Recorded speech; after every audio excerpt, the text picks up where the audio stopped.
In Chapter 1, A Ghost on the Road, Clay Cooper, a seasoned former warrior, walks through the town of Coverdale after a long day's work.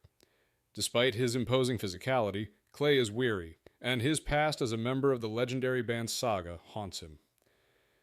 At the local tavern, he reluctantly accepts a drink with young Pip, who eagerly asks about Clay's past exploits. Clay deflects the questions, uncomfortable with the attention and the memories.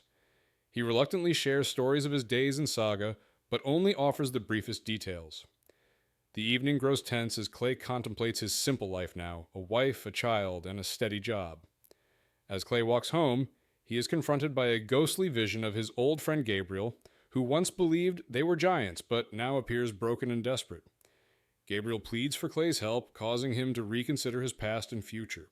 In Chapter 2, Rose, Gabriel arrives at Clay's house in a disheveled state, causing Clay's wife Ginny to remain distant.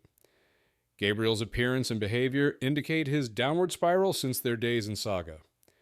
Ginny prepares dinner, but Gabriel's strained relationship with her is evident, especially after Clay used to follow Gabriel's reckless advice. As they eat, Gabriel reveals that his daughter Rose has become a skilled fighter, much like her father, despite Clay's warnings. Rose's interest in combat grew after Gabriel taught her to fight, which caused tensions with her mother. Gabriel recounts how Rose eventually killed a Cyclops on her own, gaining fame, but he still hoped she would choose a different life. However, after Rose joined a campaign against the Heartwild horde in Castilla, Gabriel learned she was likely dead. Determined to rescue her, Gabriel asks Clay to help him reunite their old band. In Chapter 3, A Good Man, Gabriel pleads with Clay to join him on a dangerous journey to save his daughter, Rose, but Clay refuses. He's unwilling to leave his family behind and risks everything for a journey that may be futile. Gabriel insists that Rose is alive, recalling her bravery, but Clay remains resolute, citing the dangers of the Heartwild and the obstacles they'd face. Gabriel, emotionally drained, appeals to Clay's sense of duty, asking what he would do if it were his own daughter. This emotional manipulation forces Clay to confront his guilt, and although he wants to help, he cannot bring himself to abandon his family. After a tense conversation, Gabriel leaves, and Clay reflects on his own struggle between being a good man for his family and the deeper moral imperative to save his friend's daughter. His daughter, Tally, later asks him if he would come to save her, forcing Clay to confront his choice. In Chapter 4, Hitting the Road, Clay says an emotional goodbye to Ginny, who weeps despite her earlier resolve not to. As they walk together, she tells him to come back to her. Afterward, Clay finds Gabriel in a stable at the King's Head, where he's been sleeping and telling stories. Gabriel is in poor condition, and Clay provides him with fresh clothes and a bath. The two men leave Coverdale, stopping by the watch house so Clay can inform the sergeant of his departure. The sergeant, though surprised, offers Clay a brass helmet, which Gabriel humorously urges him to wear. On the road, Gabriel shares stories of his recent solo adventures, and they reflect on the passage of time. They pass the ruins of Clay's childhood home, and Gabriel suggests he visit the site. Clay reveals the painful memory of his mother's death and the unmarked grave he has kept secret. In Chapter 5, Rocks, Socks, and Sandwiches, Gabriel reveals he needs to recover Velochor, the legendary sword he had sold to their old booker Caloric in exchange for a debt. Clay is incredulous, questioning Gabriel's decision to part with such a valuable artifact. Gabriel explains that Caloric had offered to help with his debts, but Gabriel now needs the sword back to continue his quest. The two men travel toward Conthas, where they are ambushed by a group of women bandits led by Lady Jane. Despite being robbed of most of their belongings, including Clay's sword and Gabriel's belongings, the bandits leave Blackheart, Clay's cherished shield, untouched. Gabriel reflects on the sentimental value of the rocks he had brought, which belonged to his daughter Rose. As the journey continues, Clay begrudgingly shares a sandwich with Gabriel, reflecting on the unexpected turns their quest has already taken. In Chapter 6, The Monster Parade, Clay and Gabriel arrive in Conthas, a lawless and chaotic city that has grown around the ruin of Conthas Fortress. Despite its reputation as a place of opportunity, Conthas is filled with criminals, adventurers, and traitors, with no law or order to keep it in check. The city is a dismal sight, filled with filth and decay. As they make their way through, Clay encounters a parade led by the Storm Riders, a band that showcases captured monsters for entertainment, including a chimera. Gabriel expresses disgust at the spectacle, and Clay reflects on the disturbing nature of these shows. They also spot posters of their old bandmate Moog, now a self-promoting magician. Gabriel becomes increasingly frustrated with the city, and the two men head to the southern hill to visit Calorek, the man who holds Velochor, knowing it will be an unpleasant reunion. In Chapter 7, Swimming with Sharks, Clay and Gabriel visit Calorek's mansion, where Clay is baffled by a strange empty pond in the middle of the house. Gabriel is anxious, knowing he's about to beg Calorek for his sword, Velochor, which Calorek now possesses. Calorek, flamboyant and laden with jewelry, greets them warmly, but Gabriel is visibly uncomfortable, especially when Calorek mentions his ex-wife Valeri, who is also present. After some tense interactions, including an awkward poolside moment, they share a meal. Calorek discusses his current mercenary operations, boasting about his wealth and influence. Gabriel reveals that his daughter Rose once visited Calorek but had stolen from him and disappeared. The conversation shifts to Calorek's massive collection of rare items, and Gabriel demands the return of Velochor.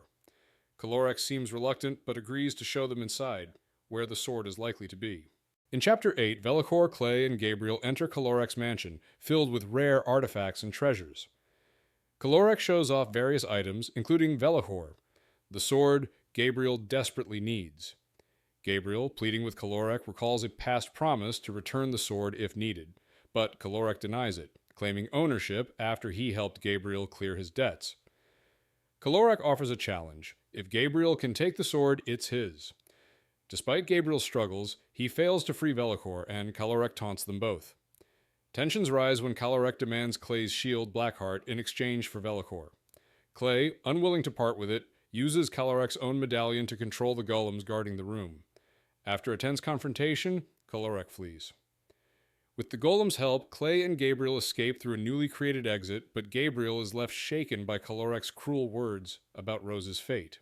In Chapter 9, The Heathen's Touch, Gabriel and Clay arrive at Moog's tower, where they find the wizard preoccupied with his experiments to cure the rot, a disease that claimed his husband, Frederick.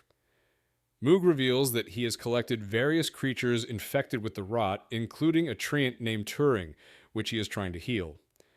Moog's obsession with curing the disease is evident, but his efforts have been unsuccessful. The wizard offers them a strange welcome, showing them around his cluttered tower, which contains various rare creatures and artifacts. Gabriel and Clay learn that Moog has been working alone due to his lack of funds and the danger of the Heartwyld. Clay expresses concern for Moog's safety, but the wizard brushes it off. When Clay suggests the possibility of Moog contracting the rot, Moog reveals he already has it, hinting at the hopelessness of his situation. In Chapter 10, Through the Looking Glass, Clay and Gabriel arrive at Moog's tower, where they find the wizard struggling with the Heathen's Touch, a deadly rot he has been trying to cure. Moog explains his obsession with the disease, having lost his husband to it, and admits that he himself is infected. Despite his research, Moog remains hopeful. He reveals that a Druid calling himself the Duke of Endland has caused the Heartwyld horde to rise and is convening a council of courts. Clay and Gabriel express their intention to go to Castilla, where Gabriel's daughter is trapped. Moog agrees to join them, leaving behind his research. As they prepare to leave, Calorek's men arrive, forcing the group to flee. Moog uses a magical mirror to escape, with Clay and Gabriel jumping into it just as the tower is attacked. In Chapter 11, the cuckold king, Clay, Gabriel, and Moog find themselves in Brycliffe Castle, where they inadvertently disrupt the king's morning routine. Matrick, once a rogue adventurer, is now the king of Agria, but his marriage to Lilith is strained. After a series of awkward exchanges, Matrick reveals that he's not the biological father of his children, and Lilith has been using assassins to keep him confined in the castle. He seeks their help to escape. Moog agrees to help, and after some discussion, the group determines they'll need to wait until after the Council of Courts. They consider various plans to smuggle Matrick out, but Moog insists on a risky solution. The chapter reveals the complex dynamics between Matrick, his queen, and the people around him, while also moving the plot toward their escape plan to help Gabriel's daughter trapped in Castia. In Chapter 12, The Council of Courts, the group arrives at the Isle of Wights, a historical site for the annual meeting of the 5 courts. It is here that they prepare for the council, where different kingdoms and their representatives gather. Matrick, now king of Agria, provides background on the site's significance while dealing with his wife, Lilith, and her frosty attitude. As the delegation from Fantra arrives, the focus shifts to the new players, Etnadoshi, a brash leader from Fantra, and Maladin Pike, the first shield of Kaskar. Tensions rise with the appearance of Obelan Han, the warlord and father of Matrix's son, Carrick. Old rivalries surface, and a confrontation nearly erupts when Obelan taunts Matrix and his entourage.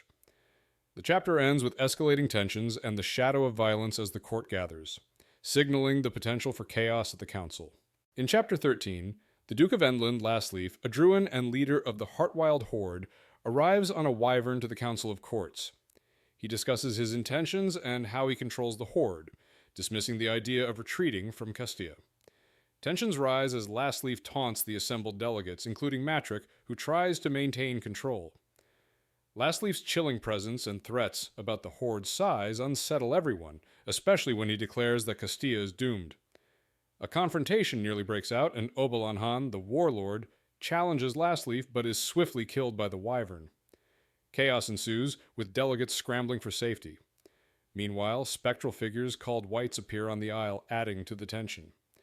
As the group retreats, Matrix expresses frustration over the failure of the council, and the chapter ends with the group racing to safety, uncertain of what comes next. In Chapter 14, Farewell to the King, Matrix's death is declared a mystery after two physicians disagree on the cause. One claims alcohol, the other poison. Lilith hastily organizes his funeral with a procession that is sparsely attended, as she has ordered the servants to keep the death quiet. The royal procession ends at a river, where Matrix's body is placed in a boat laden with gold. Moog's potion has made Matrix appear dead, though his plan to later retrieve the body is thrown into chaos when a fire arrow is to be shot at the boat. Clay's attempt at the ceremonial fire arrow fails and Loken takes over. However, Matrix is found alive after surviving a fall over a waterfall, his body and treasure lost. He explains his survival, and the group agrees to head to Five Court to find Ganelan, despite the danger of being pursued by Lilith's men and Caloric's forces. In Chapter 15, Breakfast with Thieves, Clay and his companions are robbed by Jane and her silk arrows while resting in the forest. Despite the theft, Jane offers them breakfast and laughs off the situation, especially after recognizing Matrix as the former king of Agria. Jane is intrigued by their quest, and Clay admits they're reuniting Saga to rescue Gabriel's daughter, Rose, from Castilla. After breakfast, Moog shows Gabriel a crystal ball to see Rose's location, revealing a horrific scene. Castilla is surrounded by a massive horde, with thousands of dead bodies polluting the river. Gabriel, devastated by the sight, smashes the orb in frustration and runs to the riverbank grieving. Moog explains that Rose is alive, but trapped in the city. Clay, resolute, decides to continue the journey to Castilla despite the grim outlook, and the others follow him without question. In Chapter 16, Snakes and Lions, Gabriel struggles with grief after seeing Rose's situation in the crystal ball and falls behind the group. Clay finds him sobbing, but reassures him that Rose is still alive. Gabriel questions their chances of success, but Clay reminds him of their past victories, and Gabriel begins to regain hope. Later, while traveling toward Five Corps, the group is ambushed by a band of mercenaries, the Silk Arrows, led by Jane. Clay and Gabriel fend off the attackers, with Matrix and Moog offering varying levels of help. The situation becomes tense when Raf Lackey, an old mercenary, reveals that Caloric put a bounty on Gabriel and Clay. Tensions rise, but Moog's failed attempt to use a magical flute summons a horde of snakes instead. In the chaos, Clay accidentally kills Raf with a snake, and Raf dies with a chilling final remark, "I'll be waiting for you." In Chapter 17, Five Court, Clay, and the group bury the fallen mercenaries, reflecting on their past lives. Clay recalls his violent past and the choice to become a man instead of a monster, influenced by Ginny's love. As they approach Five Corps, Gabriel struggles with his grief, but Clay reassures him about their past victories. Upon arriving, they witness a commotion at the city gate involving a group called the Screaming Eagles. After a brief confrontation with a rude booker and militia guard, Clay and his group manage to get a ride into the city.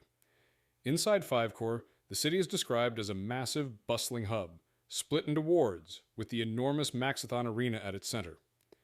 Matrix reflects on the past, sharing how bands like Saga used to fight monsters, but now they are bred for the arena, marking a shift in how the world handles its threats. In Chapter 18, All the Glitters, Clay and his group arrive in Five Courts Coin Barrow, a rough part of the city known for its gambling, crime, and lowlifes. Gabriel leads them to a kobold named Fender, who holds a sack of money for him. The kobold's home is cluttered with junk, but Gabriel's past connection with Fender and his wife Uzilk reveals a deeper story. Uzilk was taken by goons after a fight at the market, and Gabriel wants to rescue her. Fender reveals she was taken to the Noise Bowl, likely a reference to the Maxithon arena. After retrieving the money, Gabriel explains that it's meant to free Ganelon, a former bandmate imprisoned in the quarry for killing a Narmeri prince. Matrix and Moog are surprised, questioning Ganelon's motives, but Gabriel clarifies that the money isn't to pay him, but to secure his release from the stone prison. In Chapter 19, guests of the Gorgon, Gabriel and his group meet Dinantra, a Gorgon, in her lavish home. She welcomes Gabriel, but is accompanied by the Duke of Endland, Lastleaf, a Druid with a dark past. Gabriel and Lastleaf share a tense history, with Gabriel having killed Lastleaf's father using Velikor. Lastleaf reveals his plans for the new Dominion, intending to destroy Castilla to demonstrate his power to the courts. He claims that the Republic's history of mistreating monsters justifies his destruction of Castilla, which he sees as revenge for his people. Lastleaf also recounts his time in the Crucible, where he freed a wyvern matriarch, Ashatan, and led a bloody revolt against the Castians, an event known as the Red Sands. As tensions rise, Gabriel offers to pay for Ganelon's release, but Dinantra's new alliance with Lastleaf complicates matters, revealing deeper stakes in their mission. In Chapter 20, The Soul in the Stone, Gabriel and the group are forced into a deadly spectacle at the Maxithon arena by Lastleaf and Dinantra, with the promise of Ganelon's freedom as a prize. Dinantra, a Gorgon, explains that Ganelon is no longer a prisoner but a possession, and she agrees to release him if they fight in the arena. Gabriel, reluctantly accepting the terms, follows Dinantra to where Ganelon is held. Inside, they find the warrior frozen in stone for 19 years, awaiting release. Moog uses a cactus spine to reverse the petrification, and Ganelon is revived. He is disoriented but quickly adjusts, questioning how long he has been trapped. When he finally speaks, he observes, "You all look like shit," humorously breaking the tension. The group now faces the challenge of securing Ganelon's help, while also preparing for the brutal fight in the arena. In Chapter 21, The Riot House, Clay and his band return to Five Core's infamous tavern, the Riot House, which is full of familiar faces from their past. The tavern is a chaotic blend of gambling, drinking, and brawls, and the group quickly attracts attention due to their upcoming fight in the Maxithon arena. Word of their return spreads fast, with mercenaries eager to meet the former kings of the Wyld. Clay reminisces about his past adventures, especially with Ganelon. As they settle in, they encounter the arrogant members of the Screaming Eagles, who are upset about losing their slot in the arena to Saga. Tensions rise and a fight breaks out, escalating into a full-scale brawl that ultimately leads to the tavern being set on fire. The event becomes legendary, with the fire marking the end of the Riot House and leaving behind a small tombstone for Pete, the unfortunate casualty. In Chapter 22, The Maxithon, Clay and his band prepare for a deadly fight in the Grand Arena, facing a terrifying chimera. The crowd's chanting for Saga fills the air as they step into the sunlight, each equipped for battle. Clay, still nursing a hangover, is unsettled by the spectacle, but the excitement of the crowd is palpable. The chimera, with its lion, ram, and dragon heads, charges toward them, and the battle begins. Clay fights alongside his comrades as Ganelon shows his skill with his deadly axe. Matrix, though injured, bravely takes on the ram, ultimately killing it. Moog tries to help with magical attacks, but the chimera remains a formidable opponent. Gabriel, despite his weak sword, faces the beast, but is paralyzed after a brutal strike. Moog uses a magic wand to deliver a lightning strike, temporarily incapacitating the beast. The battle rages on as they struggle to survive. In Chapter 23, Born to Kill, Clay and his band face off against the chimera in the Maxithon arena. Moog's lightning spell fails to stop the beast, leaving him unconscious. Clay fights the chimera with his sword and shield, but is severely injured when the creature's claws paralyze him. Ganelon takes the lead, skillfully battling the chimera, but the creature's wings are freed, causing it to soar into the sky, damaging a skyship. As the chimera crashes into the ship, Ganelon continues his fight, eventually causing the dragon head to burst. Despite the chaos, the arena begins to collapse as it detaches from its supports. Clay helps Ganelon, relieved when the warrior survives the fall. However, Last Leaf emerges from the wreckage, ready to confront Clay. Just as tension rises, a skyship named Old Glory appears, signaling the arrival of reinforcements, the Vanguard, potentially shifting the battle's outcome. In Chapter 24, Flying by Night, Clay and his bandmates are reunited with Vanguard, including Barrett, Ash, Tiamax, and Piglet on their skyship. They reflect on past memories, including their close call in the arena. Barrett expresses concern about their journey to Castia, warning them of the dangers in the Heartwyld. Despite the risks, Clay and Gabriel remain determined, even as Gabriel struggles with his past. The group shares stories of their first kills, and Moog reveals that he is suffering from the rot, a disease that has spread to his foot. Matrix reacts with anger and grief, but the group continues to support Moog. When Gabriel asks about their destination, Barrett agrees to take them as far as Turnstone Keep, although Gabriel asks to be dropped off in Kanthas instead to gear up for the next phase of their journey. In Chapter 25, Treasures of Varying Usefulness, Clay and his band infiltrate Calorek's citadel to retrieve the sacred sword Velocor. They face off against guards and destroy valuable furniture, with Moog using alchemical gadgets to clear the path. After capturing Calorek, they access his chapel, where Gabriel carefully retrieves the sword, aided by Moog's firewire. The group takes additional weapons and armor, including Clay's warskin, a powerful suit that fits him perfectly. The band members equip themselves with strange and magical items. Matrix finds a horn that summons bees. Moog pulls food out of his enchanted hat, and Ganelon dons black dragon scale armor. The band shares light-hearted banter amidst their preparation, but their quest for Velocor remains serious, with Gabriel determined to keep moving forward. Meanwhile, Clay contemplates the mysterious sarcophagus, sensing that they may have unleashed something dangerous. In Chapter 26, The Revenant in the Room, Gabriel and the group are leaving Calorek's compound when they encounter Valerie, Gabriel's ex-wife. She looks worn out and apologizes for her past actions, revealing scars on her arms. Gabriel promises to find their daughter, Rose, in Castia. Calorek, bound and gagged, sarcastically interrupts, earning a slap from Matrix. Valerie provides them with a lead on a hidden skyship, the Carnal Court, located in a cave guarded by sentries. Inside, they find a lavishly furnished ship and meet Kit, a long-dead poet and former court musician. Kit, once trapped in Calorek's treasury, reveals his identity and shares his disdain for Calorek. Moog, recognizing Kit, offers him a place in their group.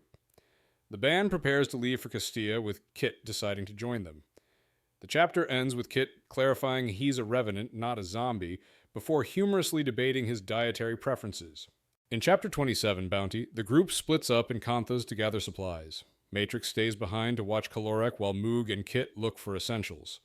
Gabriel, Clay, and Ganelon go to a tavern to seek news about Castia.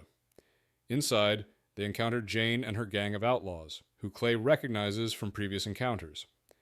After some banter, Jane reveals that she and her crew are now trying to become a real band, taking on mercenary jobs. Jane warns Clay about a bounty hunter who has arrived looking for Matrix, who has a bounty on his head from Queen Lilith of Agria. The bounty hunter enters, announcing her search for members of Saga, including Clay and Ganelon. As the tension rises, the bounty hunter mentions Moog's name, causing him to appear in the tavern, much to Clay's dismay.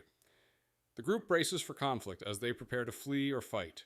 In Chapter 28, Larkspur, the group faces immediate danger when Larkspur, a formidable bounty hunter, arrives in the tavern looking for Matrix.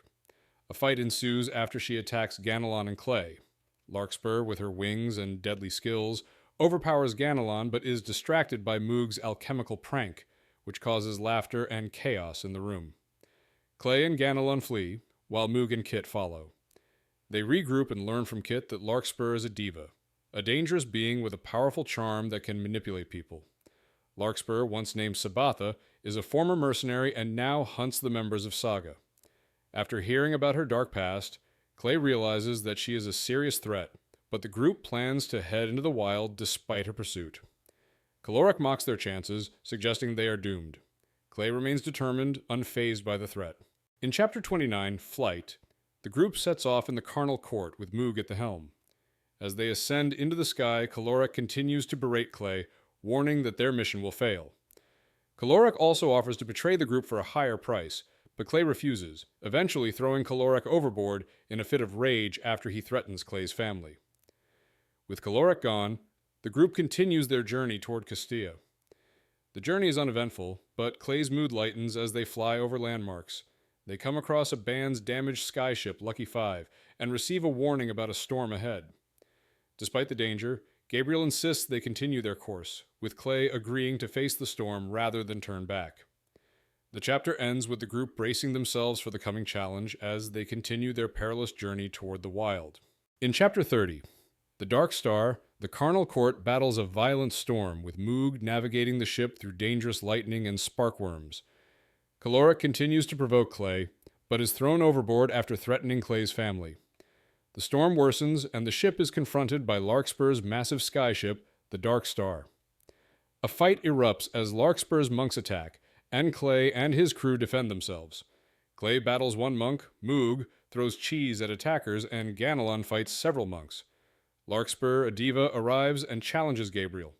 After a tense exchange, Larkspur and Matrix engage in a violent confrontation. Larkspur grabs Matrix, launching into the air with him, leaving the group helpless below. In a flash of lightning, Larkspur and Matrix are seen falling, possibly dead. The chapter ends with the crew in shock, unsure of Matrix's fate. In Chapter 31, A Walk in the Wyld, the crew lands in the Heartwyld to search for Matrix, who had fallen during the battle with Larkspur. Clay is troubled by the memories of the Wyld, and the group's journey through it proves perilous. They encounter unsettling creatures and dangers, including wargs and carnivorous plants. Clay and Ganelon engage in a tense conversation about Ganelon's time as a statue and his feelings of abandonment. The group finds Matrix, who is alive, but Larkspur is also present, injured but not dead. A troll named Tyno, who had been helping Matrix and Larkspur, intervenes as Ganelon nearly attacks him. Matrix explains that Larkspur had flown most of the way down after her fall, and Tyno, the troll, reveals that Larkspur is injured. As she regains consciousness, Larkspur, now calling herself Sabbatha, greets them without hostility, surprising Clay. In Chapter 32, Drums and Drugs and Dreams, Clay and the group rest at Tyno's home in the Wyld. They are recovering from the storm and Larkspur's attack, with Clay wary of her unsettling transformation into Sabbatha after her injury. Taino, a troll, offers them refuge, providing food and an assortment of strange treasures, including glowing fruit and drums. After eating, Tyno introduces a mind-altering substance called magic mudweed that relaxes the group, especially Clay, who is dealing with physical pain. As the night progresses, Tyno plays drums, and the music triggers a powerful, surreal vision for Clay. He is transported through his memories, his struggles, the people he's lost, and the violence he's committed. His past, including moments with Gabriel, Matrix, and his family, flashes before him, culminating in a haunting scene involving his mother's death. Clay's journey through these memories forces him to confront his past actions and their weight. In Chapter 33, The Flesh Eater, the group rests in Tyno's home after the storm and Larkspur's attack. Clay is uneasy about Larkspur's transformation and past as Sabbatha, as she reveals disturbing memories of being tortured and seeking revenge on the children who tormented her. Despite the violent nature of her past, Larkspur seems changed after her injury. Tyno, a witch doctor, offers them food and shelter, and they learn about the cannibalistic Boneface clan through their visitor, Jeremy. He and Tyno share a bond, and Jeremy is seeking a cure for his sick chieftain. The group decides to continue their journey, and Jeremy offers to guide them part of the way, though they decline his invitation for lunch with the cannibals. As they prepare to leave, Clay reflects on the complexity of Sabbatha's character, recognizing her internal struggle and the darkness of her past. In Chapter 34, Hope in Flames, the group continues their journey through the Heartwyld, encountering more dangers. They first face an Ettercap, which tries to deceive them before being slain by Ganelon. As they move through the eerie, mist-filled forest, they run into a tribe of cannibals known as the Ferals. After a brief skirmish, they are approached by Jeremy, a feral, who introduces his father, Teresa, a Boneface elder. The group is given the choice to either follow them to the village for a meeting with the chief or fight. Ganelon initially dismisses the threat, but Matrix points out the numerous weapons aimed at them. Gabriel, wary of the ferals' intentions, suggests they go with them. The chapter ends with the group reluctantly deciding to follow the ferals, aware that their situation is precarious. In Chapter 35, The Cannibal Court, the group follows Teresa's tribe to a feral village where they are offered shelter in Duke's former tent. After an uncomfortable meal, they encounter strange spark monkeys that attack them with fiery dung. The group presses on, reaching the Boneface village, where they are confronted by an enormous Etten. They are led to the chieftain's tent, where they find a grotesque, bloated woman suffering from rot. The Boneface tribe wants to trade Sabbatha, Larkspur, for Kit, the ghoul, who is deemed unsuitable for consumption. Gabriel initially agrees, but Moog and Clay resist, arguing they can't give her up. Tensions rise as Moog suggests an alternative solution. Gabriel reluctantly prepares for a confrontation, but Moog pulls a trick from his sleeve, offering a potential escape without bloodshed. The chapter ends with Moog about to reveal his plan. In Chapter 36, Rambling On, the group negotiates with the Boneface tribe, avoiding bloodshed thanks to Moog's magical hat, which provides food and a cure for the chieftain's rot. Moog is overjoyed to find the rot is healing, even on his own foot, and is deeply moved by the possibility of curing the condition. The group is invited to a feast where Moog dazzles the villagers with the hat's abilities. Meanwhile, Matrix and the Ghoul Kit exchange stories. Kit shares his past, including how he was bitten by a phoenix while sneaking into the Exarch's palace, resulting in his death and subsequent transformation into a revenant. As the party departs, they are escorted by Jeremy, and Gabriel becomes more optimistic about their journey. The group faces challenges ahead, but for now they push on toward their destination with a growing sense of camaraderie and resolve. In Chapter 37, The Clawbroker, the group arrives at a ruined Druid fort, where they rest and reflect on their pasts.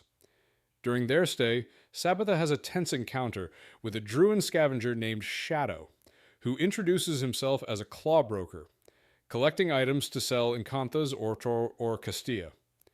Shadow reveals that he once knew Lastleaf, who has turned against the Republic and the Fae, seeking to open the Thresholds, ancient portals created by Druid magic. These portals can transport people across vast distances and are linked to significant power. Shadow also expresses reverence for Gabriel's sword, Velikor, which was used by the legendary Vespian.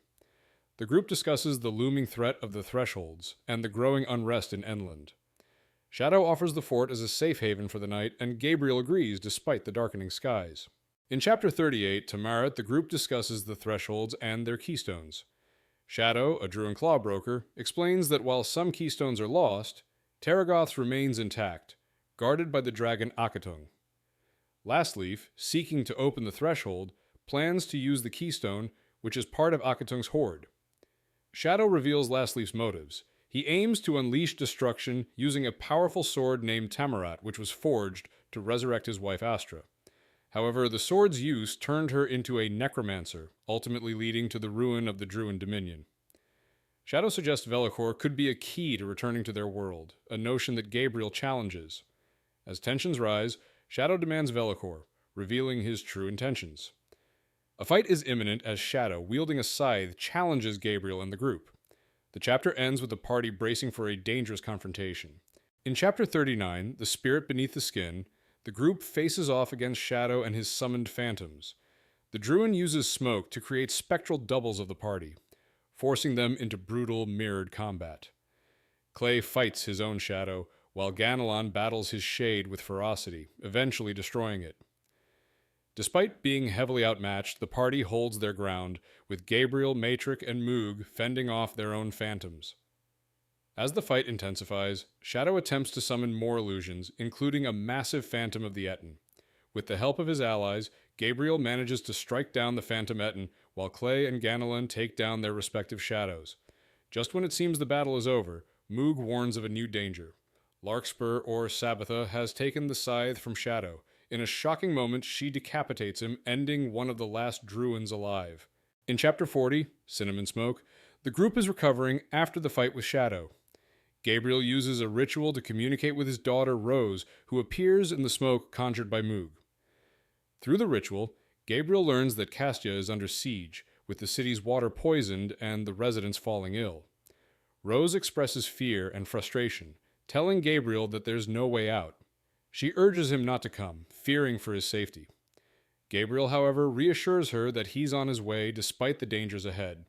Rose's image flickers and fades as the smoke ritual ends. Gabriel is left heartbroken, but determined. The chapter underscores the emotional toll of the journey, with Gabriel struggling to reconcile his desire to rescue his daughter and the harsh reality of their situation. Meanwhile, the group shares an uncomfortable breakfast, each person reflecting on the challenges they face. In Chapter 41, Out of the Woods, the group leaves the ruins and Gabriel reflects on the salt stones he had planned to leave for Rose, tossing them aside. They press on through the forest, enduring various attacks from gremlins, trants, and a blood-red tiger. Despite warnings from his companions, Gabriel insists on taking the Cold Road, a dangerous ice bridge, because it is the fastest route. Clay agrees to follow Gabriel's lead, driven by the desire to save his daughter. Meanwhile, Moog objects, citing the risks. As they prepare to move on, Moog spots an owlbear, a mythical creature, and expresses excitement. Ganelon prepares for battle, and the group faces yet another threat. The chapter showcases the group's determination to press forward despite the dangers they face, with Clay reflecting on the sacrifices he's willing to make to protect his loved ones. In Chapter 42, Bards and Broken Bulls, the group continues their journey through the mountains. Moog carries 2 owlbear cubs, and despite his protests, Gabriel insists that their mother was killed to protect them. As they climb, the air grows colder, and they reach a cave where they find a Tetria board and the skeletons of 2 players. The group briefly discusses past bards, including their deaths, and Kit shares his experience as an immortal, revealing the challenges and loneliness that come with it. Tensions rise as Gabriel leads the group toward the Cold Road, the fastest but most dangerous route.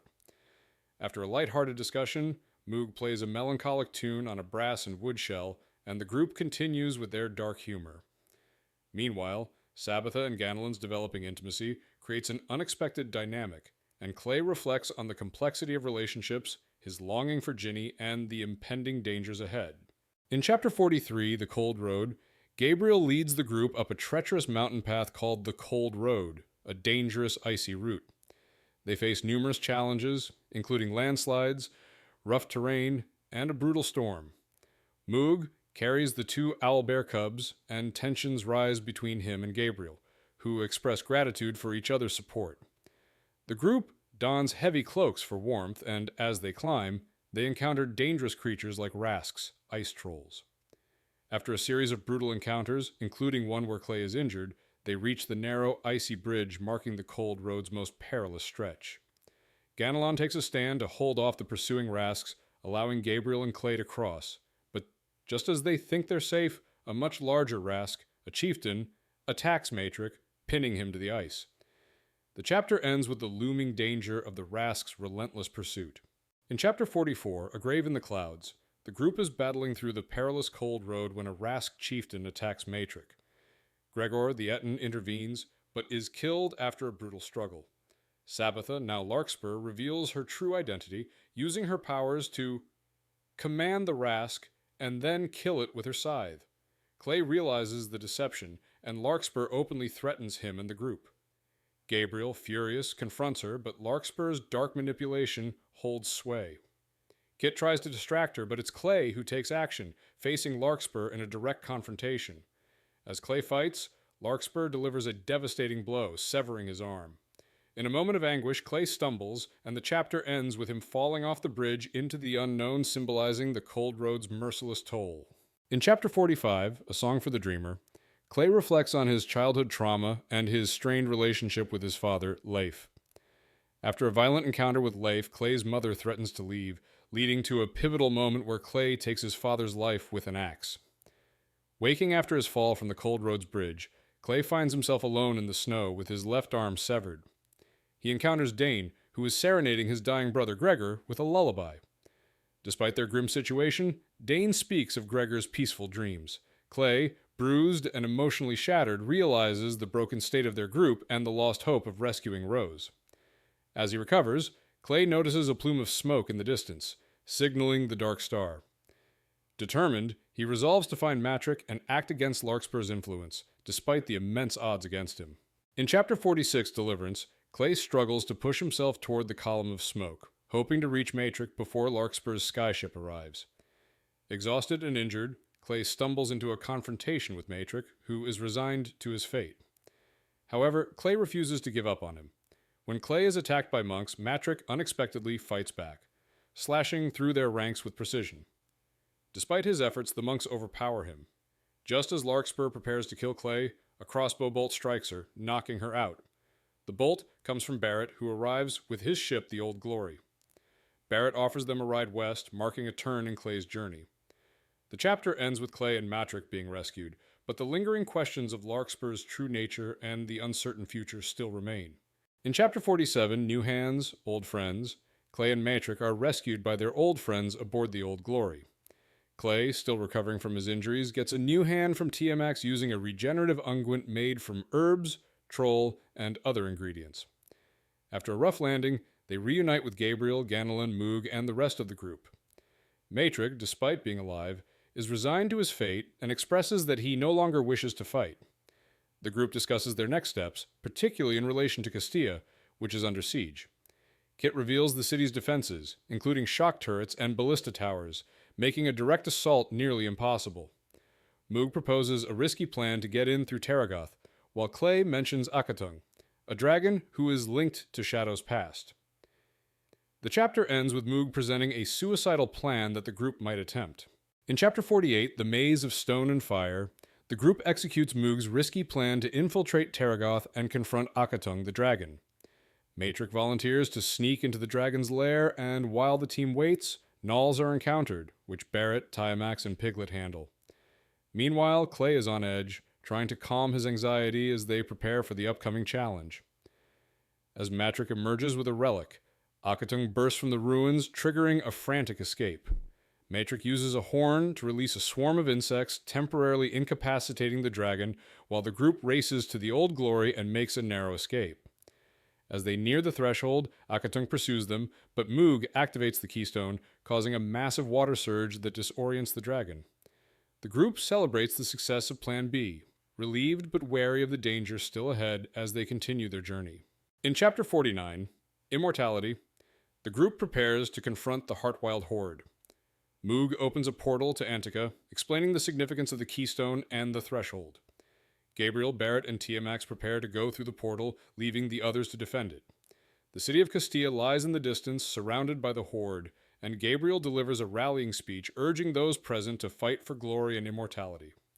He inspires the crowd with a call to action, emphasizing the importance of stepping out of the past and making their names as heroes.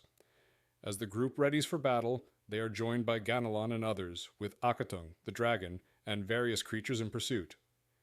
Gabriel declares the battle not just for survival, but for immortality, pushing everyone to fight for a legacy that will last beyond this moment.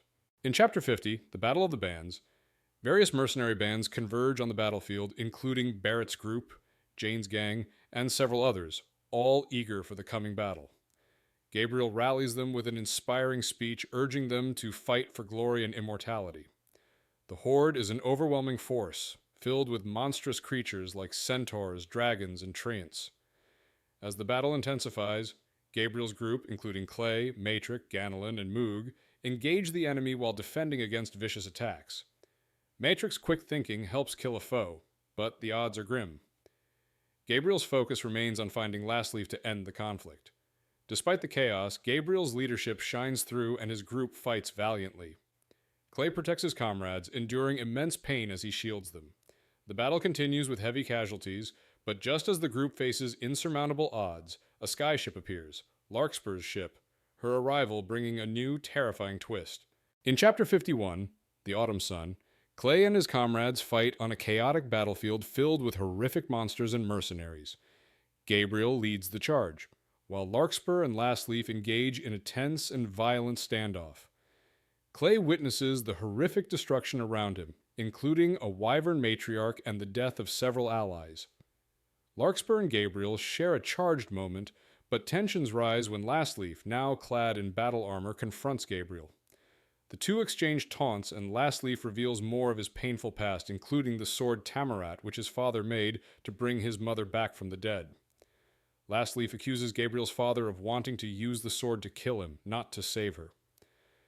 As the battle rages, Clay braces for a fight with Lastleaf, who moves in for the kill, while a minotaur threatens Clay's position, intensifying the looming conflict.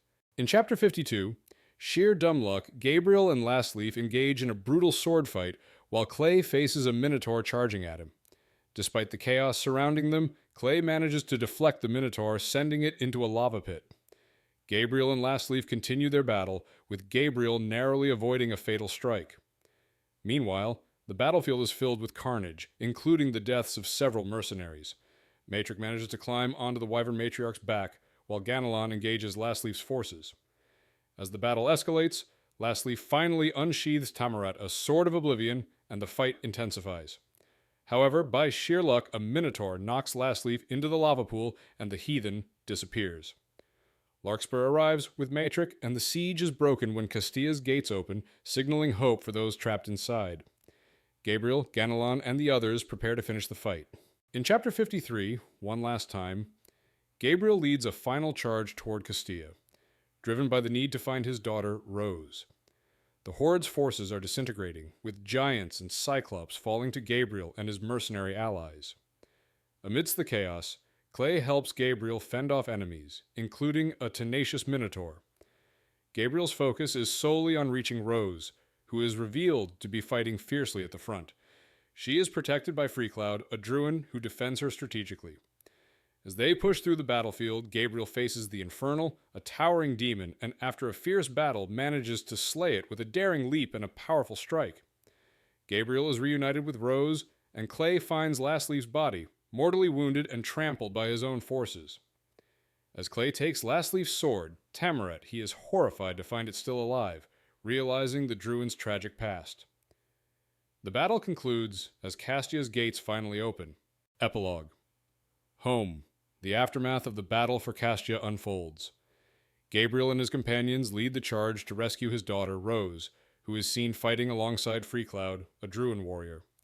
Clay and the group battle through hordes of enemies, and Gabriel ultimately defeats the infernal demon.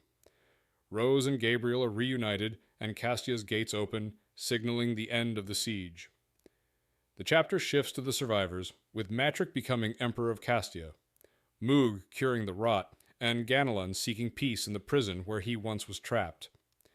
Gabriel's daughter, Rose, continues to fight, while Clay returns home to Coverdale. He hears that his daughter Tally killed a centaur, and upon his return, finds Ginny waiting for him. The two share a heartfelt reunion, with Clay promising no more violence for Tally, and the couple embraces as he finally feels home.